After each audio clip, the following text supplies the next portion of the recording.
representative was chairing both, and he will now share some of the results or summaries of the discussions, and then we will take a few questions. So first of all, High Representative, you have the floor. Thank you, Peter. As you have said, this has been a long day. It has been one of the longest Foreign Affairs Council. Well, it was Foreign Affairs Council, but first the Joint Ministerial Committee with Canada. Both, we started at 8 o'clock and it's 7 o'clock, so it's quite a long day. But it was wide. It was a very interesting discussion, very important, successful. We start with a few words about the Joint Ministerial Committee that we held with Canada in the morning, and then I chaired this Ministerial Committee together with Minister Joly. As you know, Canada is one of the closest and most reliable partners of the European Union. We have a strategic partnership agreement, a very comprehensive and advanced cooperation framework. We review our relationships. All of them goes well, but we want to work even more closely together on where, on food security, on energy, on civil protection, on tackling disinformation, and obviously on the key foreign policy issues, starting with the war in Ukraine, where our unity is a stronger asset. Certainly we discuss about the ratification process of the CETA and everything, but important is the will to continue working together on the new challenges that we will be facing as a consequences of the war. And this is going to be, for many countries around the world, a difficult situation because the energy prices and the food crisis will increase, and they are going to be assaulted by the Russian disinformation about the causes of these price increases. Then we started the Foreign Affairs Council itself, and we started with our political engagement with the Western Balkans. This is a commitment that we made at the last European Union Western Balkan Summit, and is more important than ever in the current circumstances because the Russia propaganda and disinformation is very much widespread in the Western Balkans. And that's why we invited for the first time the 6 foreign affairs ministers of the 6 Western Balkan countries to join us today for a discussion that took place during the lunch, where we discuss the future of the Western Balkan countries on their path to the European Union. We welcome and appreciated the strategic and courageous choices of those partners who align fully with our foreign policy and sanctions. Not all of them, but many of them. And the ministers expressed their clear expectation towards the partners as future member states to commit with European values and to the European foreign policy. Those who have not yet done so, and Serbia is one of them, should, as soon as they can, step up the alignment and implement sanctions. We understand the difficulties, and we value a lot the fact that all voted against Russia in the United Nations General Assembly. But we expect from the candidates, from our partners, to align fully with our foreign policy. For me, it's clear, as High Representative, for many of my colleagues in the Foreign Affairs Council, that to maintain close ties with the Putin regime is no longer compatible with building a common future with the European Union. Both things at the same time are not compatible. Being neutral today with respect to the Ukrainian war is a false concept. One country has invaded another, and putting them in the same footing fails to differentiate between the attacker and the attack. And this is not possible. You cannot look to the other side. I said that in the European Parliament at the beginning of the war, and I repeated it today. Certainly, we can understand that there are constraints, there are difficulties, there are links, there are public opinions, whatever you want. But it's clear that there's things that are incompatible. Albania, Montenegro, and North Macedonia fully align with our foreign and security policy decisions, and because of that, they may be exposed to more threats from Russia. Standing up with us in defense of international law may have a cost. And in fact, Albania and North Macedonia are being considered as unfriendly countries by Russia. Also, Bosnia-Herzegovina has aligned to our measures against Russia, and so did Kosovo, despite not having to do so, because Kosovo is not even recognized by several member states. It's important to make these differences. All our partners consider and they feel the direct impact of Russia's war that's causing around the world. I said before, on energy prices, on food shortages and inflation. Unhappily, all these things together will bring the world to the edge of another recession, depending on the decision that the central banks will adopt. But in whatever they do, we will have to adapt our financial support in line with these new needs, and on these actions we will include our partners in order to mitigate the effects of this coming crisis. We sent to the Western Balkan partners a strong message asking them to act more strategically when it comes to domestic problems, when it comes to reforms, and when it comes to solving open bilateral issues. There is a need for reconciliation in the Western Balkans. And there was a clear understanding that we need to launch a negotiation with North Macedonia and Albania immediately. I want to stress that, and I want to make clear my personal commitment as High Representative for Foreign Policy that we need to start the negotiations with North Macedonia and Albania. And I hope, more than wish, that this will happen during the French presidency, which is, by the way, ending its end. We all see that this delay is unsustainable. We cannot call Albania and North Macedonia that fulfill all conditions to remain seated and link each other if we don't offer them a clear perspective. This situation is not only harming them, it's harming us. It's costing us and the region too much in terms of credibility and political perspective. It's a present to Russia. It's a present to Russia and an occasion to further drag this on. There were also many calls for visa liberalization with Kosovo. The Commission, and remember I am also Vice President of the Commission, has presented several times to the Council a proposal, an opinion, arguing that Kosovo fulfills all criteria for visa liberalization. There is visa liberalization for Ukraine for a long time ago. We continue supporting visa liberalization with Kosovo.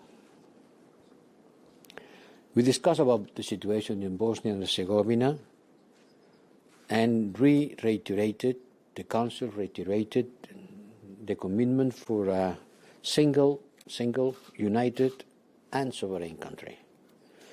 Rolling back reforms and dismantling state institutions are incompatible with European perspective, are unacceptable. We need the political leaders in the country to resume dialogue, fully return to state institutions, continue working on reforms, and perform elections as a schedule. We certainly talk about the Belgrade-Pristina dialogue, and ministers express the full respect and implement all previous agreement, which is not the case, and continue the European Union-led dialogue. We need constructive engagement and rapid progress on normalization of relations between Kosovo and Serbia. Each one agrees on that, on their side. But when they sit together, it's difficult to advance. We need to create trust. It is essential to improve the atmosphere in the dialogue, engage in positive actions to create trust, avoid unilateral steps, and I hope that before the summer we will be able to hold another meeting at the highest political level with the Prime Minister of Kosovo and the President of Serbia. But work is still in progress.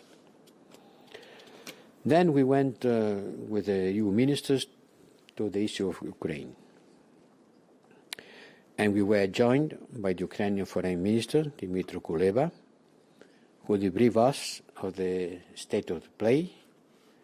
We reassured him on the continued support in fighting the Russian aggression. In this part of the meeting, the Canadian Foreign Minister, Melanie Joly, also joined our deliberations. And we went through an analysis of every way to provide financial support in front of the worsening humanitarian situation, in front of the financial needs during the war, for the post-reconstruction of the country, and mainly to defend themselves. And we agreed to provide an additional 500 million from European Peace Facility for weapons deliveries. What started with 500 million, now it reaches 2,000 millions. And this is just the point of the iceberg. Because apart from these 2,000 million, the member states do a lot from their side without asking for refunding. This is the money to refund expenditures from the member states, but many member states do much more than that. I cannot give you a precise figure, but believe me, it's much more than the 2,000 million coming from the European budget. Well, not exactly the European budget. As I explained you, the European Peace Facility is an intergovernmental instrument, not part of the European budget in strict terms, but are the member states of the European Union who fund and manage this fund. We also considered to support Ukraine's economy through trade liberalization, transport facilitation measures. There is an EU action plan for Ukraine solidarity lanes. We have to help Ukraine to keep producing and exporting grains and wheat. The storage capacity of Ukraine is filled because they cannot export this grain. And they need to empty this storage capacity in order to be able to receive the next crop. So we are working on how to help them to take this grain out by train, by these solidarity lanes.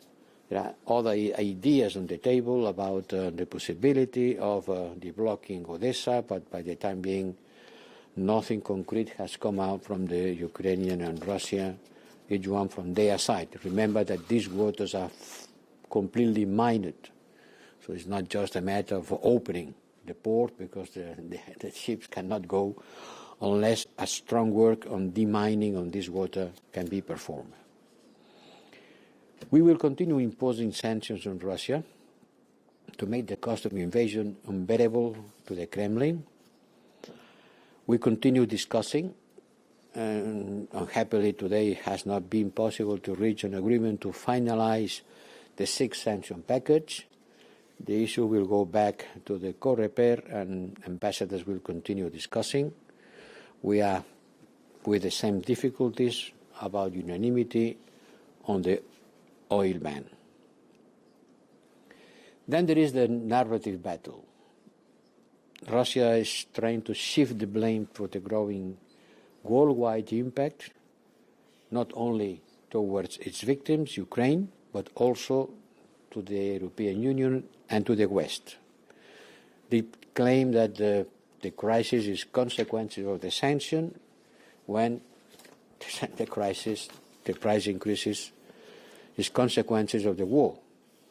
When Russia is bombing Ukrainian fields, destroying, burning, and looting food storages, when Russian warships are blocking the Black Sea trade routes and the Ukrainian ports, when Russia prevents the Ukrainian wheat from being exported, it has certainly a negative impact in the daily lives of people in Africa or Asia. And I want to answer to all leaders of the world, some of them from Latin America and others from Africa, who has been considering, well, these sanctions affects us also, to tell them that there are not the sanctions, there is no sanction that can affect them, because we have never forbidden exports to third countries.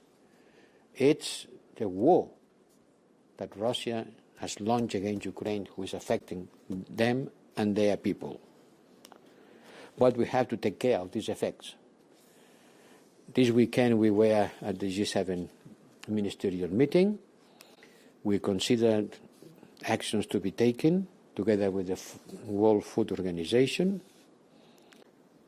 and we are working towards mitigating the effects of Russia and secure food supply to all countries. But this will be a big endeavor, a big challenge for the world community, and will require a strong engagement from the G20 members. I hope that in the next weeks, at the meeting called by the US in Washington and the meetings of the G20, the issue of food security, at the meetings of the African Union, the issue of food security and energy prices will be very much in the agenda, because the world needs it. Well, we also talk about other issues, but these are the most important concrete subjects of discussion. We talk about Western Balkans, we talk about Ukraine from all points of view. That's it. And what we don't talk about now, you will be asked by the media for sure, so we will take questions from you. Yes, they always talk about the things that we didn't talk. Exactly. So first we start in the press room, and then we also go to colleagues connected online. Please use the microphone in the middle, so Victor, you can go over. Yes, please. Mm-hmm. My name is Dmitry Shkurko, National News Agency of Ukraine. So far, countries in Balkans have in a long time waiting for accession. But still there are some problems with the accession to EU, and still EU is not able to start the accession negotiations. How that related to the aspiration of Ukraine to join EU, if there is some kind of ties between that? And the second question, if I may. European Union often say that it demands from Russia unconditionally stop a war in Ukraine and to withdraw all the forces out of Ukraine. But right now, Russian invaders, they just declare some part of occupied territories as Russian territory, and raising flags and trying to form the local administration. So in that regard, how that could impact the ceasefire, if that ceasefire is visible? Thank you. Well, there is no link, there is no relationship between the adhesion process of the Western Balkans that has been lasting for quite a number of years, and the request for membership or for candidacy of Ukraine, Georgia, and Moldova. The Commission is studying these three requests, and we'll present soon, very quickly, by our standards, very quickly, we will soon present to the Council an opinion. I'm saying very quickly because this kind of procedures takes years. And the first two steps, to present the questionnaire, to answer the questionnaire, and to study to produce the opinion of the Commission, in the case of Ukraine, has been performing at the speed of light compared with other processes. But both Western Balkans and others are based on rules, meritocratic, there are conditions to be fulfilled. We want to do it as quick as possible, and we have to wait for the Commission to present an opinion, which I cannot advance. And there is no link between the Western Balkan accession and the Ukrainian request.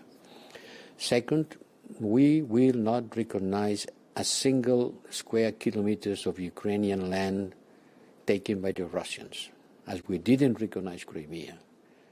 We will not recognize any part of Ukraine being claimed as part of the Russian Federation. We defend the territorial integrity of Ukraine. And when we say that we hope Ukraine will win this war, means that they will be able to reject the invader out of their borders. Next question, Tanya Milevska. Tanya, your microphone should be open any second. Hi. Tanya Milevska from MIA, the Agency of North Macedonia. I would like to know if you discussed any compensation measures, financial, economic, for the Western Balkans. I believe that there is a request by North Macedonia for macro-financial assistance to cope with the consequences of the war and of the sanctions, knowing that North Macedonia is one of the few who is 100% aligned with the sanctions. Do you consider integrating these countries who are 100% aligned with the sanctions to the EU programs of compensation, and do you consider giving North Macedonia macro-financial assistance, and how big would it be? And also on Bulgaria, I believe that the Macedonian minister had the opportunity to talk to his Bulgarian colleague. Tell us if there is any change of position on the Bulgarian side. I understand the question. Thank you. About the first issue, to tell the truth, we haven't gone deeper on this subject. We haven't gone deeper on the subject of that sanctions are going to cost me, so please compensate me for the cost of the implementing sanctions. We know that North Macedonia and other countries in the Balkans will need macro-financial assistance. We are going to incorporate all of them in any plan recovery, in any decision that we could take in order to face the increase in electricity, energy, food. We will incorporate the Western Balkans on our answer to the crisis. But to tell the truth, we haven't gone to any specific issue on compensation or macro-financial assistance due to the sanctions. By the contrary, yes, we have gone, as you can imagine, very deeply on the issue of the relationship between Bulgaria and North Macedonia that is blocking the process. We went during the launch in our dialogue between the Western Balkans and the member states, and we went during our debate among the member states alone. And certainly this is something that has to be overcome. And there is the strong will and a strong political commitment from the Council to push in order to avoid the crisis that could come if, before the end of the French presidency, this is not being solved. I am putting a limit of time. If it doesn't happen during the French presidency, I have to recognize that we will be in a strong crisis in our relationship with the Western Balkan countries. So we will do our best. We will continue to put all the pressure in order for both parts to reach an agreement. Thank you. Next question over in the back. Yes. Yeah, you can come. Yeah, you can come to the microphone.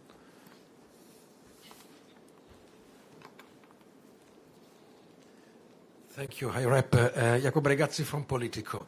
I have a couple of questions. One is that Orban said in a public interview that he's against the inclusion of Patriarch Kirill in the sanctions list. Since the listings have been prepared by the External Service, I was wondering whether you would be in favor of taking out that name of the Patriarch in case this could speed up an agreement with Hungary over the oil sanctions. And secondly, sorry if I may, but that made me laugh. I know, but I hope so. It's if you can, if you have a sense after today's discussion on, because you said now we'll go back to Coreper, whether the agreement will be reached in days or weeks. I mean, the ministers, they've all been saying that they think that at the end Hungary will agree. But do you have a sense of timing, if it's a matter of days, weeks, or longer? Thank you. Well, about the Patriarch and the oil. We're not talking about holy oil, no? We're talking about oil. Well, then there is no link. I don't see the link, frankly speaking. And I even cannot imagine that no one has been thinking on this link. No? And about how long can it take? Well, today the discussion has clarified some issues about the difficulties that Hungary is facing. These difficulties can be measured on time in order to adapt, or in cost in terms of how costly is the adaptation. The adaptation has two dimensions. We have been explained by the Hungarian minister. One is the refinery structure and the oil capacity of the pipeline. This is a cost once and for all, a single shot, to change the technological structure of the refinery, and you prolong the pipeline coming from the Mediterranean through Croatia. And then there is a structural cost, a permanent structural cost related with the different prices of the Russian oil and other oils, which are more expensive. Certainly, this is an issue to be taken into consideration, but it's not just a matter of time, it's a matter of cost. We have been discussing that objectively in a very positive manner to try to understand the dimension of the cost, try to understand if it is a matter of time, it's a matter of cost.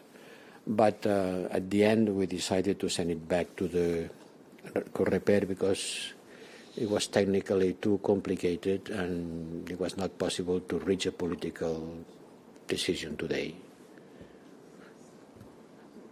I hope it's not going to be last more, but I cannot say you if it's going to take 1 week or two. Thank you. And we take one last question from the Zoom colleagues who are connected. So Lawrence was the next one who was raising his hand. Lawrence Norman. Lawrence, your microphone is open. Thank you very much, and thanks, Rep. I'm going to base it a little bit off Jacobo's question just now. Just to be a bit clearer, Hungary's foreign minister today said the cost that would need to be covered is 15 to 18 billion euros. Viktor Orban blamed European sanctions for raising inflation and for what he said would be years of decline and stagnation. As Jacobo said, there was an assumption that Hungary would eventually come on board. I'm wondering if people are beginning to question whether Hungary has any interest in signing up to this oil embargo. Thanks, Harry. Hungary has not explained their position on political terms, but in economic terms. Not about their relationship with Russia and the need to keep the oil embargo as an objective, but on economic terms. These figures that you mentioned, well, I heard other figures, but maybe there is a misunderstanding because it was a conversation that required more technical, concrete, and by written process, because, you know, the figures, yes, the figures are quite high, But the discussion has been on technical terms about the cost and the time required for the adaptation. Nothing about this cataclysm that you are announcing. But, you know, sanctions cost. Yes, certainly, sanctions cost. It's not something that you discover today. Sanctions hurt the one who's being sanctioned and has collateral effects on the one who sanctions. And certainly, everybody tries to look which is the balance, which is the damage that you create to the one who sanctions, and which is the damage that you suffer as a consequence of the sanction. We can say the same thing about gas. It also has consequences. So the discussion will continue, but one thing is clear, I think it's clear for everybody in the Council, we have to get rid of the energy dependency of the European Union with respect to oil, gas and coal coming from Russia. And this is something that will have to be done progressively, as quick as possible, but it has to be done. We have to get rid of this strong dependency that makes us very vulnerable. And the discussion will continue in order to know how and when and at which cost will every member state have to bear. But today it was not possible to reach an agreement. By the way, it was not even in the agenda to try to get an agreement today because we knew that it was not possible. But we had a very constructive discussion about the reasons of why some member states are reluctant, not only about oil ban, but other elements of the sanctions package. Jaime, do you still believe there will be a deal or not? Why not? That doesn't sound very confident. This is a psychological interview or what? No, it's an interview on a very important question.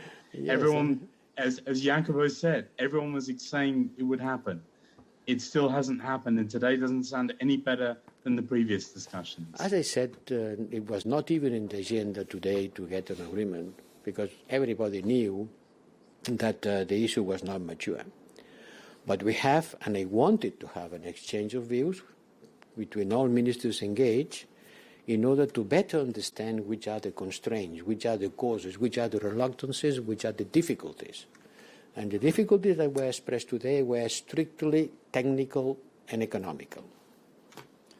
Thank you very much. That's it for today, but there will be another opportunity because High Representative will be here tomorrow on another FAC defense. So thank you very much for coming and bearing with us. Allow me to say one thing, Peter. I understand that you want to know what's happening, when it's going to happen, at which cost, which are the position of each one, what's happening with the patriarch, what's happening with a friend of each.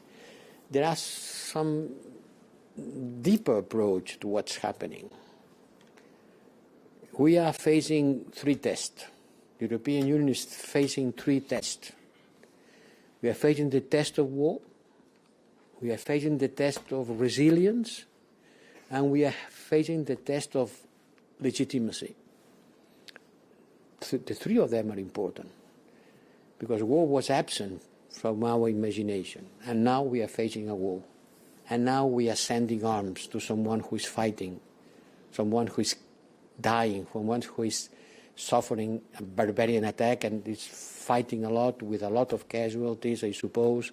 I don't have figures, but you only have to look at the TV screens, and you will see this column of Russian tanks destroyed trying to cross a river. We are facing a war, an awful war, a full-scale war, and we are mobilizing our resources. We are facing a resilience problem.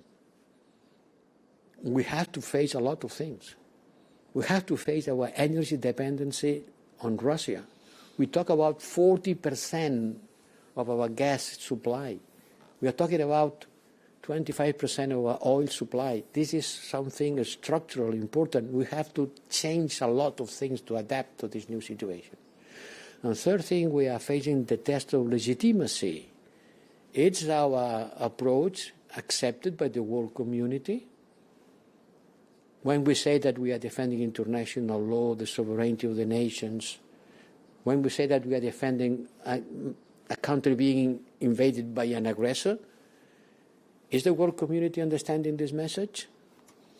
Are there member states of the United Nations behind our discourse? This is going to be an intellectual fight. And this is going to last. The war is going to last. And the war ideas is going to last also. So I understand that you want to know what's going to happen with the Hungarian oil and the Kirill Patriarch. But pay attention to the structural change that we are facing. Because the world will be completely different after this war. Completely different. The relationships of forces, the geopolitical balances, the equilibriums, the alliances, the geopolitical of energy. The geopolitical of energy will change dramatically with this war. We are going to approve in the Commission on Wednesday a package in order to face that. These things cannot happen overnight. These are structural. So I understand you want to know when and who, but please pay attention to the underlying process. It's one of the most important dynamics that we are facing. And 1 year ago, no, not 1 year ago, 6 months ago, in January, when I went to Ukraine for the first time, to the borderline, we couldn't imagine that we were in such a situation. Now we are. And we had to win these three tests: the test of war, the test of resilience, and the test of international legitimacy. Thank you. And with this, we conclude. So see you tomorrow. Have a nice evening. Thank you, everyone. Bye.